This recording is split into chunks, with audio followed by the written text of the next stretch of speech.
What according to you is the purpose of ragging? Ragging से क्या purpose सर्व होता है, या रैगिंग कोई पर्पस सर्व करता भी था कि नहीं?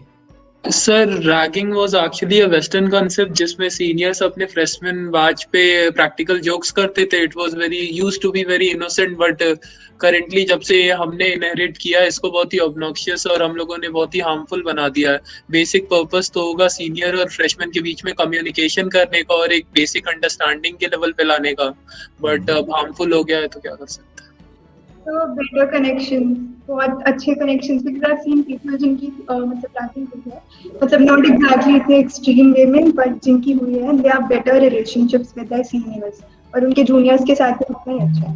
Obviously this not anything is bad, but जब मतलब जैसे हुई है और वो सब सही है उनका.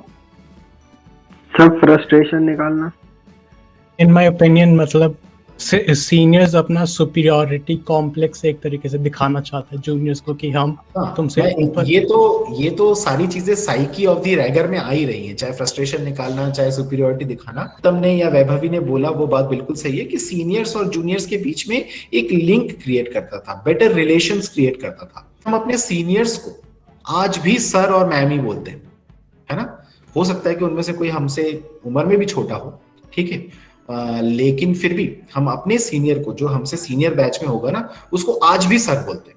और जो सीनियर बैच में मैम होंगी उनको आज भी मैम ही बोलते हैं. हम उनको नाम से नहीं बोल सकते, हम उनको कुछ और नहीं बोलते, हम सर और मैम ही बोलते हैं. सिंह सलाथिया कह रहे हैं to familiarise the new students to the in the new environment. अच्छा, ये भी एक पर्पस है या एक. हाँ विनीत बताओ.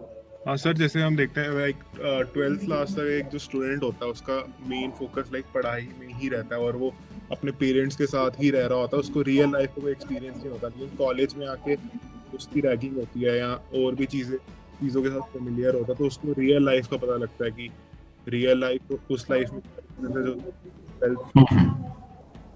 हाँ बिल्कुल सही है, क्योंकि आप अगर अपने पेरेंट्स के साथ रह रहे हैं और एक बहुत ही प्रोटेक्टिव एनवायरनमेंट में हैं, तो उससे रियल वर्ल्ड या रियल एनवायरनमेंट में आने का जो ट्रांसफॉर्मेशन है वो भी रैगिंग हेल्प करता था. और कोई चीज सर, ये प्रोफेशनलिज्म भी थोड़ा अंदर ले आता है. क्या करता था? Professionalism sir, professional help. अच्छा, प्रोफेशनल ग्रोथ. अच्छा. और कोई मतलब समझ रहे हो ना आप? हाँ, मैं इस सारी चीजों पे आऊंगा भी. सर ये हमें थोड़ा एक्सट्रोवर्ट बनाता है सर. हम जैसे साई नेचर के होते हैं, तो अगर वहाँ पे जाते हैं तो हम बोलेंगे तो फिर हम थोड़े से एक्सट्रोवर्ट हो जाएंगे सर. हम मतलब जो इंट्रोवर्सी सर खत्म हो जाएगी और हम डील कर सकते हैं, लोगों से डील करना है sir. Very nice, Sham. This is, I guess, so one of the best points which we came up today. ऐसे इंट्रोवर्ट हमारे क्लास के बच्चे जो कि कॉलेजेस में गए, इंजीनियरिंग कॉलेजेस में गए, और उसके बाद जब मैं उनसे 6 महीने 1 साल के बाद मिला तो they were dudes, है ना. और they were like very very that transformation has taken place that they are ready to face the real world. Ragging ban होने से नुकसान क्या हुआ है? फायदे तो बहुत सारे गिनाएंगे हम कोर्स में और बताएंगे भी आपको, पर लेट मी डिस्कस दिस. आशीष बाजपेयी, आप जिसके बारे में बात कर रहे हो वो साइकी ऑफ द रैगर है. तो that is not the question which we are discussing right now. नुकसान काइंड ऑफ ये हुआ है कि मतलब अब सीनियर्स कई बार मैंने अपने कॉलेज में ही देखा है कि मतलब इंटरैक्ट थोड़ा ही फॉर्मली रहते हैं, मतलब थोड़ा फ्रेंडली होने में काइंड ऑफ वो डरते हैं. मतलब इतने सारे लॉज और वो हैं कि मतलब ये नुकसान हुआ है कि आप अपने सीनियर के साथ फ्रेंडली नहीं हो पा रहे हो, या आपका सीनियर जो है आपके साथ फ्रेंडली नहीं हो पा रहा है, यही कह रहे हैं आप?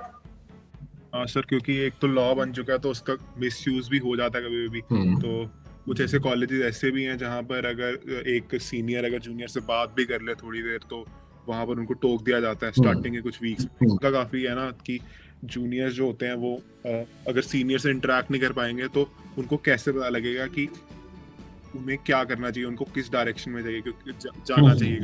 Sir, in the case of bullying, there is also this that you are guilty until you are proven innocent. So like that's a very big issue. Like people don't try to interact with the pressure alone because if they are accused of bullying, then they don't have any proof. So that's also a case. Sir जैसा हमारे like दिमाग में एक stereotype बना हुआ है ragging को लेके कि रैगिंग ऐसी होती है जैसा 3 इडियट्स में हमने देखा है और किसी भी में हमने देखा, लेकिन जहाँ तक कि मैंने अपने उन रिश्तेदारों से बात किया जो इंजीनियरिंग जिन्होंने करी है 90s में, तो उनका बोलते हैं कि लाइक रैगिंग उनका सबका ही मानना है रैगिंग अच्छी चीज़ है, क्योंकि जो हमें स्टीरियोटाइप दिया जाता है वो गलत है और रैगिंग से ओवरऑल यही होता है कि डेवलपमेंट पे ही फोकस होता है। सर एक्चुअली 50% बच्चे चाहते हैं कि रैगिंग बैन ना हो और 50% अप्रोक्सीमेट चाहते हैं कि रैगिंग बैन हो, तो सर गवर्नमेंट ने कानून ऐसा क्यों बनाया कि मतलब इसको सीधा बैन कर दिया, इसको मतलब एक निर्धारित फॉर्मेट के तहत क्यों नहीं रखा?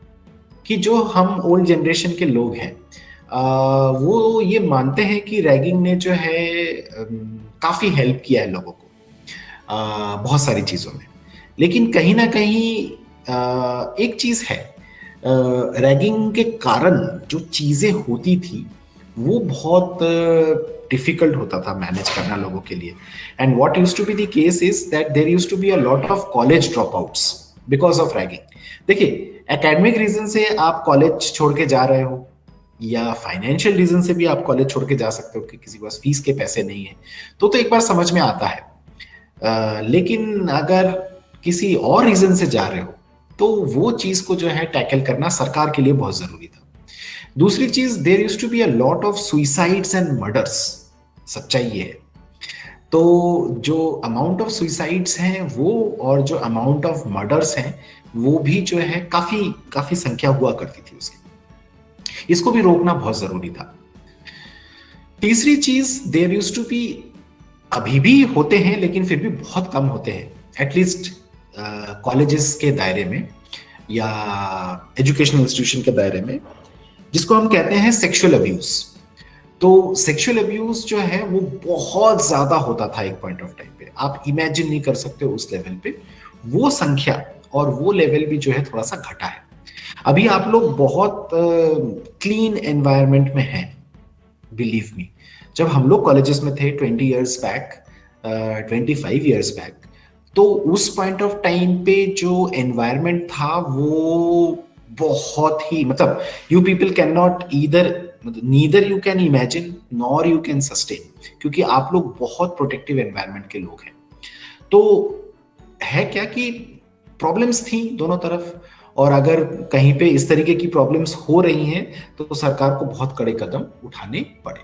सर मेरा मानना ये है कि सर सीनियर्स होते हैं जो हरासमेंट करते हैं, तो थोड़े सीनियर वैसे भी होते हैं जो नहीं चाहते कि हरासमेंट हो, तो हम इस टाइप का एक सिस्टम बना सकते हैं कि रैगिंग हो और जो सीनियर अगर हरास कर रहे हैं किसी बच्चे को, तो बाकी सीनियर्स जो कुछ अच्छे वाले भी होंगे तो वो उनको रोकें, जहाँ वो ऑफिशियल कुछ ऐसे स्टेप्स उठाएं, तो इससे दोनों काम होंगे। लॉ एंड कंडीशन होना चाहिए। यस सर, इस तरीके के सिचुएशंस और इस तरीके के सजेशंस आए हैं जिसमें कहा गया है कि एक लिमिटेड स्केल पे या कुछ चीजों को अलाउ करना चाहिए, लेकिन वो जैसे थोड़ा सा अलाउ करते हैं तो वो फिर से एक बहुत ही डिफरेंट शेप ले लेता है और उसके कारण से जो है प्रॉब्लम आती है। It is a kind of thing जिसको कि थोड़ा सा मेच्योरिटी के साथ डील करने की जरूरत है, और सिर्फ ये नहीं कि रैगिंग करने की जरूरत है, सीनियर्स और जूनियर्स के बीच में एक एमिकेबल रिलेशनशिप को मेंटेन करने की जरूरत है। तो उसके लिए रैगिंग जरूरी नहीं है, लेकिन उसके लिए दोनों लेवल पे मैच्योरिटी चाहिए। जैसे मैं अभी कुछ बच्चों ने कुछ लिखा ना, तो मैं उसी चीज पे एक चीज बताना चाहूंगा कि आज जो है जूनियर अपने आप को शेर और सीनियर बहुत डरा हुआ फील करता है, क्योंकि जूनियर को आप कुछ कह नहीं सकते हो, कुछ नहीं कह के भी जो है वो आपकी कंप्लेन कर सकता है। तो मेस की लाइन में जो है एक इररिस्पॉन्सिबल बिहेवियर दिखता है, से लेके जो आपका एक सीनियर के प्रति रिस्पेक्ट या इंटरेस्ट होना चाहिए वो भी खत्म हो गया है। सीनियर्स भी जो है अपने जूनियर्स को अपने बच्चे नहीं मानते, या अपने छोटे भाई बहन नहीं मानते, या फ्रेंड्स नहीं मानते, और उसके कारण से भी जो है एक डिस्ट्रस्ट की अंडरस्टैंडिंग हो गई है। जबकि हम लोग जो हैं जिस एनवायरनमेंट से आए हैं वहाँ पे सीनियर्स और जूनियर्स के बीच में एक पैटर्नल, एक मतलब इसको कहना चाहिए सिंपैथेटिक पैटर्नलिज्म वाला रिलेशनशिप हुआ करता था। तो उसमें भले वो मारे पीटे या हमसे कुछ भी करवाए, लेकिन एक पैसे नहीं खर्च करने देता था, हमें बहुत ट्रीट्स देता था, हमें खिलाता पिलाता था और हमसे असाइनमेंट बनवाता था, लेकिन हमारी प्रिपरेशन भी करवाता था, हमसे लैब चार्ट्स बनवाता था, हमसे प्रैक्टिकल फाइल्स कंप्लीट करवाता था, हमसे बहुत दौड़ भाग करवाता था, लेकिन अंत में हमें वो रास्ता भी बता के जाता था जिसके कारण से हमारा भी प्लेसमेंट हो जाए या हम भी हायर एजुकेशनल इंस्टीट्यूशंस में चले जाएं, और उसके लिए वो फुल सपोर्ट करता था, आज भी करता है। ठीक है, मतलब we used to have such kind of relationships, we used to have such kind of bonding, we still have, जो कि अभी कॉलेजेस में नहीं है। अच्छा, मैं सिर्फ ये नहीं कहूंगा कि उसके पीछे रिस्पॉन्सिबल सिर्फ रैगिंग है, रैगिंग के बगैर भी आप अपने सीनियर्स के साथ एक अच्छा रिलेशन रख सकते हो। अच्छा, आप एज ए जूनियर, मैं सबसे पहले जूनियर्स को बोलना चाहूंगा, जूनियर्स के पास खूब सारे राइट्स हैं, खूब सारे पावर्स हैं। अगर आपके साथ कोई बदतमीजी करे तो आप कंप्लेन कर सकते हैं, ये कर सकते हैं, वो कर सकते हैं। You will be always be like कि आप इनोसेंट हैं और दूसरे ने आपके साथ गलती की, लेकिन उसको यूज करने की जरूरत है क्या? उससे अच्छा ये नहीं कि आप अपने सीनियर के साथ एक अच्छा रिलेशनशिप बनाने की कोशिश करो। सीनियर क्या ही बोलेगा, 2-4 गालियां देगा, 2-4 कुछ काम करवाएगा, लेकिन आप कितनी सारी चीजें सीखोगे, और अगर आपसे वो चीज लेते नहीं बने फॉर दैट मैटर, तो आप मत जाना, आपके पास तो सारे के सारे प्रोटेक्शन है। ये मैं अब सीनियर को भी बोलना चाहूंगा कि क्या ही जरूरत है कि हमें किसी को मारना पीटना ही है या किसी को परेशान ही करना है। अगर एक जूनियर आपके पास आके कोई भी हेल्प के लिए आता है या कोई भी चीज है जो कि आप अपने जूनियर्स के साथ शेयर कर सकते हो, चाहे वो कोड क्लब्स बनाते हो, आप बहुत सारे क्लब्स बनाते हो जिसके थ्रू आप अपने नॉलेज को शेयर करते हो या और भी बहुत सारी चीजें करते हो, तो उसमें जरूरी नहीं है कि आपको अपनी अथॉरिटी दिखानी है ना। आप अथॉरिटी नहीं भी दिखा के जो है अपनी और उनके साथ भी जो है एक प्रॉपर अंडरस्टैंडिंग में रह सकते हो। तो इम्पोर्टेंट दोनों तरफ है कि जो है थोड़ा सा मैच्योर तरीके से सोचना, समझना और काम करना। और ये चीज मतलब ये तो एक हो गया, एक अलग बात हो गई, लेकिन जो सबसे इम्पोर्टेंट चीज मुझे लगता है कि आप सबको समझना चाहिए वो ये है कि यू नीड टू थिंक कि कौन सी ऐसी चीजें हैं जो कि रैगिंग के कारण हो जाती थी लोगों से और अब नहीं हो रही है, उसका नुकसान हो रहा है, या कौन सी चीजें थी जो कि पर्पस सर्व हो जाते थे अब नहीं हो रहा है, इसके कारण से आप पर्पसलेस हो गए हो या आपके बहुत सारी चीजें जो हैं इफेक्ट कर रही हैं।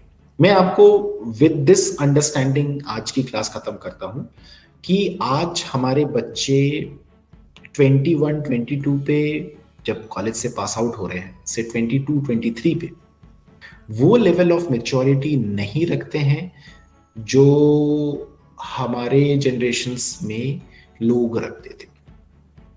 और उसके पीछे एक बहुत बड़ा रीजन है ओवर प्रोटेक्शन। तो उस ओवर प्रोटेक्शन से थोड़ा सा बाहर आइएगा, क्योंकि आप हायर एजुकेशन इंस्टीट्यूशन में चले जाओगे या आप कंपनी में चले जाओगे, लेकिन वहां अगर सस्टेन नहीं कर पाए तो it is not serving any purpose.